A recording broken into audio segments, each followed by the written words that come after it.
Hello everyone, myself Professor Chavan and we have started the first chapter from the 11th Science CBSE board. Today we will see the new topic, that is the scope of a physics. Okay. So what is the scope of a physics?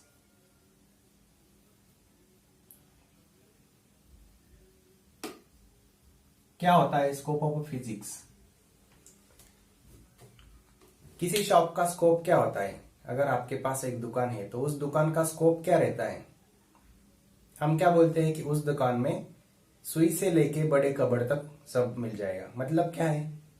ये हो गया उस दुकान का scope. Okay, जैसे कि हम बोलते हैं यहाँ पे सुई से लेके कबड़ तक कुछ भी मिल जाएगा। मतलब जो कुछ भी अवेलेबल है, जो कुछ भी आपको चाहिए वो सब मिल जाएगा वहां पे।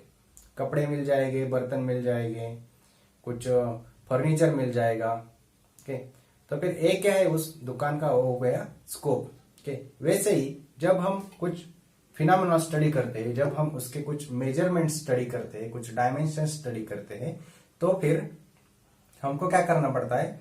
छोटे से छोटे डायमेंशन से लेकर बड़े से बड़ा डायमेंशन कंसिडर करना पड़ता है। तो ये क्या हो गया? उस फिनोमेनन का scope.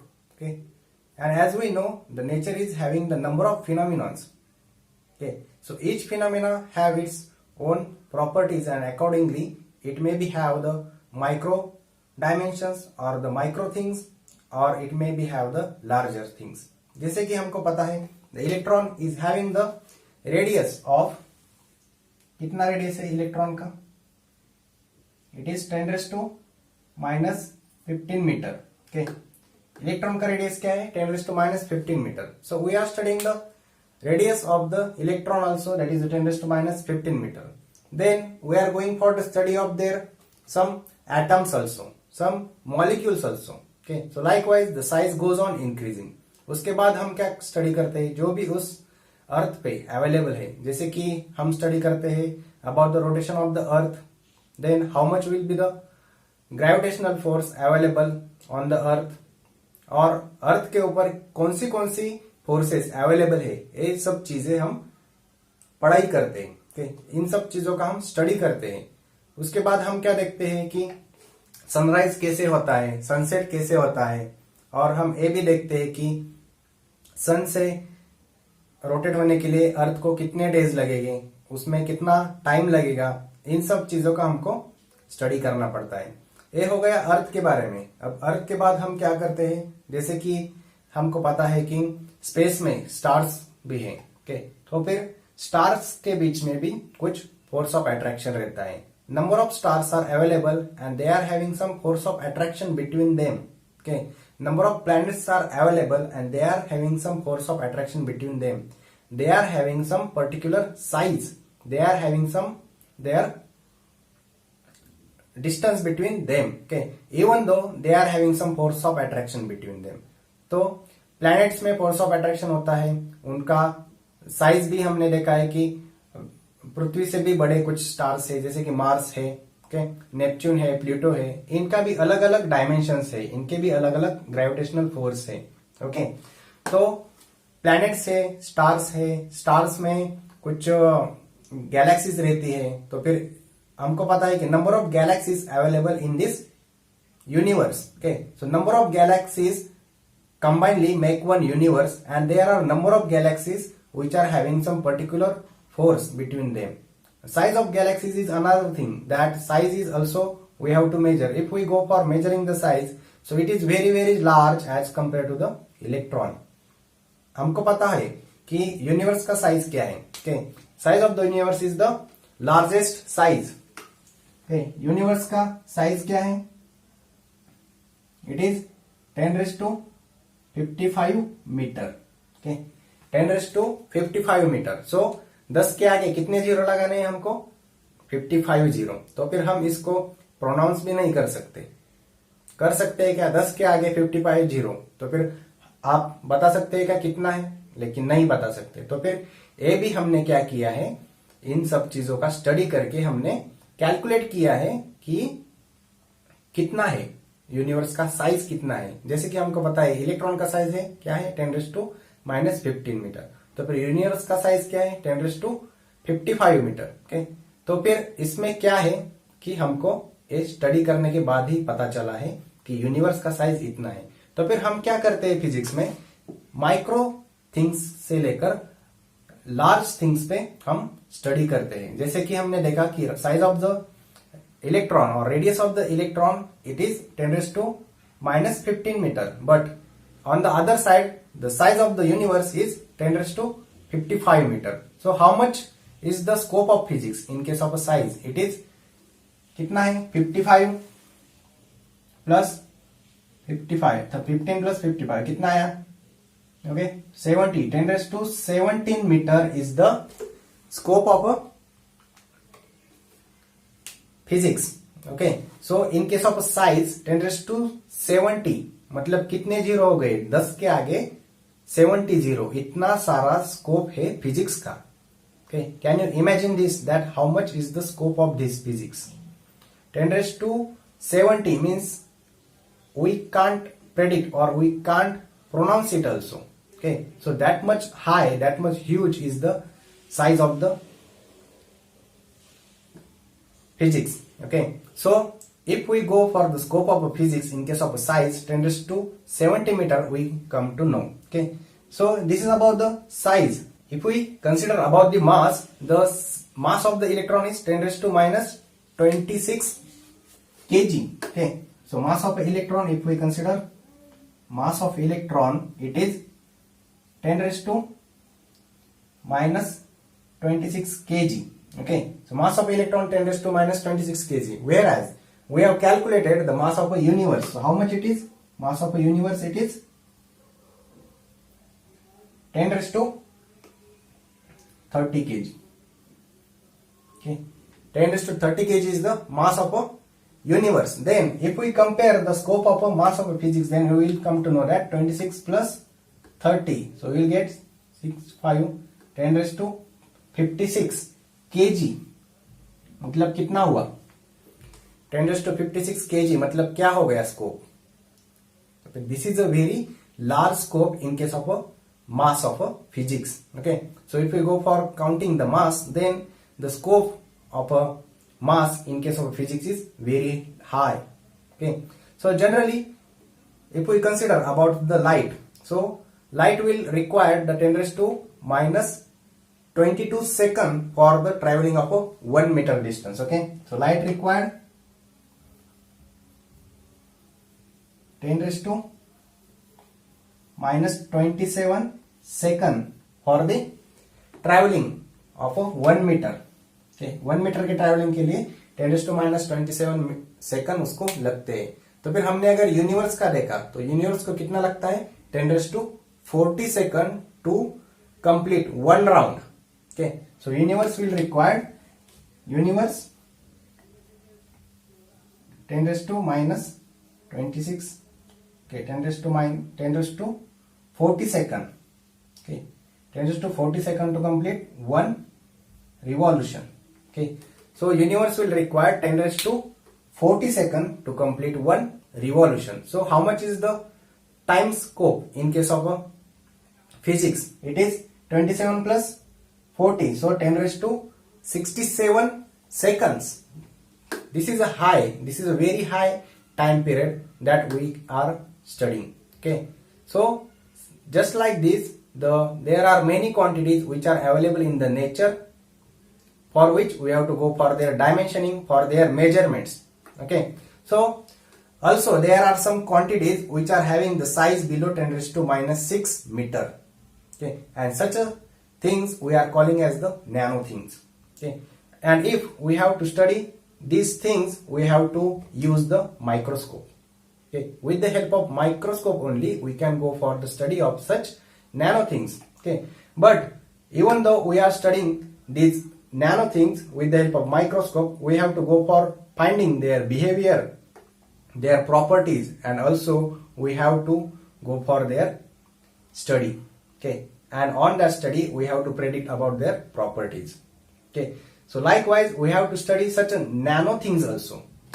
Okay, so depending on these types of the physics or the things available in the nature, the physics is divided into the two types of domains. These are the micro domain and the macro domain. Okay, so micro domain will contain the material which is having the size below 10 raised to minus 6 meter. Okay, how much size? 10 raised to minus 6 meter, or you can come to know this can be pronounced as the micron.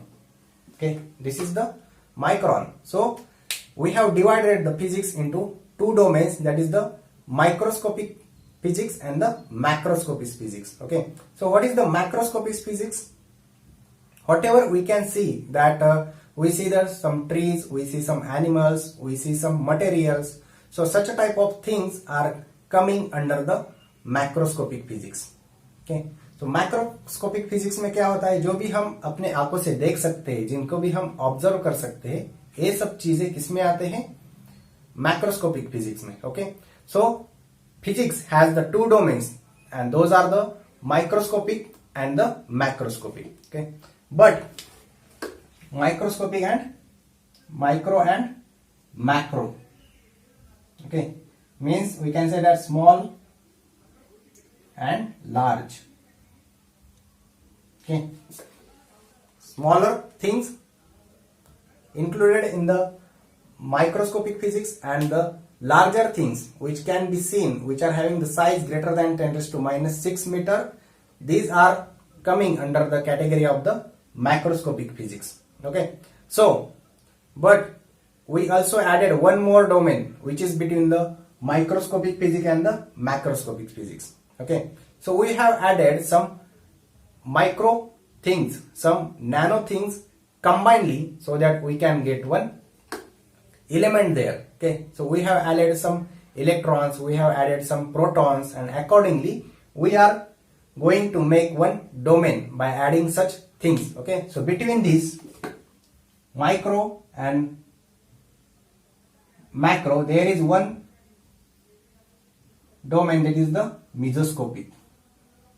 Okay, that is the mesoscopic, we call it as the mesoscopic. Okay, so mesoscopic में कौन से things आते हैं? जो भी हम nano things मिला के जो भी हम एक कंपाउंड रेडी करते हैं, लेकिन उसकी साइज कितनी रहनी चाहिए? उसकी साइज 10 रेज़ टू माइनस 6 के आगे पीछे रहनी चाहिए, जिनको हम खुले आंखों से नहीं देख सकते. जिनको हम खुले आंखों से नहीं देख सकते, और उनको देखने के लिए हमको माइक्रोस्कोप ही जरूरी है, उनको स्टडी करने के लिए हमको माइक्रोस्कोप ही लगेगा. सो ये जो चीजें आती है उनको हमने किस डोमेन में डाला है? मेसोस्कोपिक डोमेन में. Okay, so we have divided the physics for our easy purpose, for our easy work purpose into the three main domains, that is the microscopic physics, mesoscopic physics and the macroscopic physics. Okay, so we can also call it as the for the smaller things, for the larger things, and for the things between the smaller and the larger. Okay, so likewise we have divided the physics into the three domain. Okay, so this is the scope of physics and accordingly we are going to study the physics. Okay, so दुनिया में हम छोटे से छोटे चीजों से लेकर बड़े से बड़े चीजों का हम स्टडी कर सकते हैं. जैसे कि हमने देखा इलेक्ट्रॉन का साइज क्या है? 10 रेज़ टू माइनस 15 मीटर, और यूनिवर्स का क्या साइज है? 10 रेज़ टू 55 मीटर. तो फिर ये कितना डोमेन हो गया? 10 रेज़ टू 70 मीटर. फिर भी हम उसको स्टडी कर सकते हैं. This is the physics. Okay, उनका हमको नॉलेज मिलना चाहिए, इस तरह से हमको उनको स्टडी करना पड़ेगा. तो फिर इन सब चीजों को मिला के हमने एक फिजिक्स का स्कोप बनाया है कि फिजिक्स हम कहां तक स्टडी कर सकते हैं.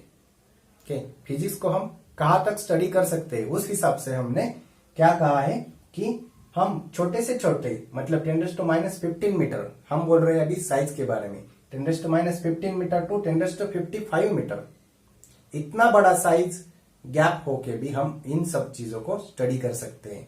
ओके, तो फिर ये हो गया साइज के बारे में. अगर हमने क्या देखा कि मास के बारे में, तो इलेक्ट्रॉन का मास क्या है? 10 raise to minus 26 kg. Okay, electron का क्या मास है? 10 रेज़ टू माइनस 26 kg. फिर भी हम उसको स्टडी कर सकते हैं. और यूनिवर्स का क्या मास है? It is 10 raise to 30 kg. ए इसके हिसाब से ए वाला मास बहुत बड़ा है. ए वाला मास अगर हमने इसके हिसाब से कंसिडर किया तो इसको कितने से मल्टीप्लाई करना पड़ेगा, बहुत सारे हमको वहां पे नंबर मल्टीप्लाई करना पड़ेगा, उसके बाद हम यहां तक जाएंगे। तो फिर हम इसको गिन नहीं सकते कि हमको कितने से मल्टीप्लाई करना पड़ेगा, क्योंकि हम ए भी चीज नहीं गिन सकते, ए भी चीज हम नहीं गिन सकते। लेकिन हमने क्या किया है, हमको पता है अर्थ का मास क्या है, हमको पता है सन का मास क्या है, हमको पता है मार्स का मास क्या है, तो फिर इन सब प्लैनेट्स का मास क्या है, तो फिर स्टार्स का मास क्या है, इन सब चीजों को मिला के हमने एक प्रेडिक्ट किया है कि यूनिवर्स का मास इतना हो सकता है। ये हमने मेजर नहीं किया, ये हम प्रेडिक्ट कर रहे हैं कि यूनिवर्स का मास 10⁻30 kg हो सकता है। ओके, तो फिर 10⁻30 kg अगर मास हो सकता है तो फिर हम उसको गिन नहीं सकते, लेकिन हम प्रेडिक्ट तो कर सकते हैं। ओके, और उसका हम प्रूफ भी दे सकते हैं। ओके, अगर हमने इस बातों का प्रूफ कर दिया तो फिर हम एक कह सकते हैं कि हम 10⁻30 kg तक का मास हम कंसिडर कर ले, और ये बहुत ज्यादा मास है। ओके, तो फिर हमने मास के बारे में देख लिया, फिर हमने देखा कि टाइम के बारे में। तो फिर लाइट का टाइम कितना लगता है 1 मीटर के लिए, it is 10⁻27 second. We know 1 second is equal to how many microseconds. Okay, so likewise we have to divide that second also by 27, then we will get this term. Okay, we know the value of 1 second and we have to divide that second by 27, then we will get this value, and that much is the speed of light. Okay, and on the other hand there is the universe. Okay, we know all the things in our galaxy, all the things in our universe are rotating, and according to that we have considered that the universe will require 10⁻40 seconds to complete one revolution. Okay, we know the revolution time for the earth, we know the revolution time of any star, we know the revolution time of all the planets. Okay, so accordingly we have predicted that the universe will require 10⁻40 second time to complete one revolution. So how much is here scope, यहाँ पे कितना scope है 10⁻67 second, मतलब कितने हो गए हो, इतना बड़ा स्कोप है टाइम का। okay, इतना बड़ा स्कोप है टाइम का। तो फिर इस हिसाब से हमने क्या किया है, फिजिक्स को डिवाइड किया है माइक्रो डोमेन में, जो कि हम बोलते हैं कि जिसका साइज 10⁻6 से नीचे हो उसको हम बोलते हैं माइक्रो डोमेन में, और जिसका साइज हम अपने आंखों से भी देख सकते हैं, जो कुछ भी अवेलेबल है इस यूनिवर्स में जिसको हम सेंस कर सकते हैं, उसको हम बोलते हैं कि वो आता है मैक्रोस्कोपिक में।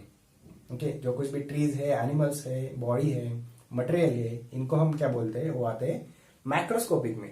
ओके, सो इन सब चीजों को हमने फिजिक्स में अलग अलग डोमेन में अलग अलग बिठाया है, और हमारे स्टडी पर्पस के लिए हमने और एक डोमेन बनाया है जिसमें हम क्या करते हैं, बहुत सारे नैनो थिंग्स कंबाइन करके एक कंपाउंड बनाते हैं, एक एलिमेंट बनाते हैं, और उस एलिमेंट को, उस कंपाउंड को हम स्टडी करने के लिए हमको माइक्रोस्कोप ही लगेगा।